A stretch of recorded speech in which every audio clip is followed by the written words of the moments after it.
Angela Main ka, baka meta mo na to dahil literal 20 seconds na lamang ang cooldown ng kanyang ultimate after dumating ng Project Next patch. Ibig sabihin nito ay hindi mo na kailangan bumili ng fleeting time kasi hindi na rin naman nakakabawas ng cooldown sa kanyang ultimate kung makakakuha ka ng assist during the stage na nakapatong ka sa kakampi mo. No? So nagsisimula yung 20 seconds after matapos yung duration ng ultimo. Which means na hindi mo na rin naman kailangan ng fleeting time dahil 20 seconds or less na lang. Inspire pa lang yan guys ha. Emblem pa lang meron 17 seconds na agad yung cooldown niya.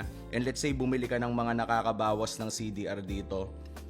You add whatever item na magbibigay ng CDR. Lagyan lang natin ng ganyan. 2 items pa lang. 11 seconds. So imagine niyo kapag kumpleto na yung cooldown reduction mo, always up ang heart guard para kay Angela ngayon. So this is so insane. Pakiramdam ko napakalaking bagay nito as we enter the next new meta for MLBB kasi mukhang marami ng mag-Angela ngayon.